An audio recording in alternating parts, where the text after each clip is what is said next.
बात है, एक चौड़ी नदी के किनारे एक खेत में एक बिल्ली रहती थी। वह अक्सर चाहता था कि उसे तैरना आता, क्योंकि इस तरह वह नदी पार कर सकता है, बड़े और अच्छी तरह से रखे हुए कबूतरों के घर तक पहुंच सकता है, जो दूसरी तरफ था। काश मैं किसी ऐसे व्यक्ति को जानता जो तैर सकता हो। और मीठा रसदार मक्का किसे पसंद है, बिल्ली ने कहा, क्योंकि वह स्वादिष्ट सुनहरा मक्का वास्तव में उन मोटे मूर्ख कबूतरों पर बर्बाद हो जाता है। क्या संयोग है, घोड़े ने कहा। मैं नदी तैरकर पार करने के बारे में सोच रहा हूँ। दूसरी तरफ उस सुंदर पकने वाले मकई में से कुछ को चरने के लिए उसकी दावत की कल्पना करते हुए बिल्ली ने एक प्रस्ताव रखा। शायद आप मुझे अपनी पीठ पर बिठाकर पार ले जा सकें। और कुछ ही समय में घोड़ा और बिल्ली पानी में थे। विपरीत तट पर घोड़ा धीरे धीरे चरने लगा, जबकि बिल्ली तुरंत कबूतरों पर झपट पड़ी। कुछ ही सेकंड में बिल्ली ने कई पक्षियों को पकड़ लिया। दूसरा कौर खाने में असमर्थ होने के कारण बिल्ली जितनी जोर से चिल्ला सकती थी, चिल्लाने लगी। वे कितने स्वादिष्ट पक्षी थे, वह सिसक उठा।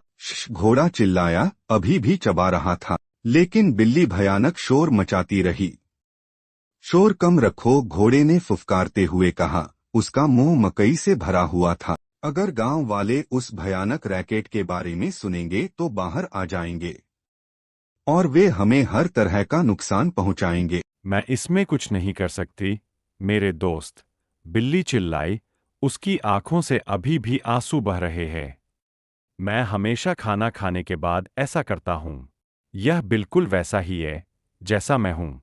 घोड़ा बेहद नाराज था। उसे भरपेट खाना खाने में बिल्ली से भी अधिक समय लगा और वह अभी तक स्वादिष्ट मक्के का खेत छोड़ने के लिए तैयार नहीं था। लेकिन बिल्ली रोती रही और ज्यादा देर नहीं हुई जब ग्रामीणों ने उसकी चीखें सुनी। वे लाठियां लहराते और पत्थर फेंकते हुए मक्के के खेत में घुस आए।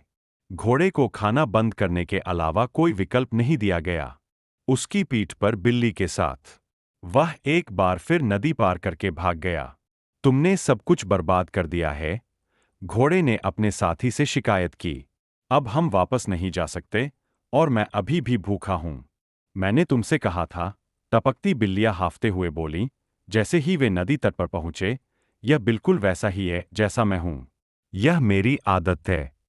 अचानक घोड़ा गिर गया भूमि पर और घास पर लौटने लगा। बिल्ली उसके नीचे फंस गई। इसे रोको, बिल्ली ने हाफते हुए कहा। तुम मुझे कुचल रहे हो। बिल्ली चिल्लाई, मुझे अपनी रीढ़ की हड्डी सिकुड़ती हुई महसूस हो रही है। तुम नहीं समझना आप जो नुकसान कर रहे हैं। ओह ठीक है मेरे दोस्त, घोड़ा फुसफुसाया। मैं बस ऐसा ही हूं। यह मेरी आदत है।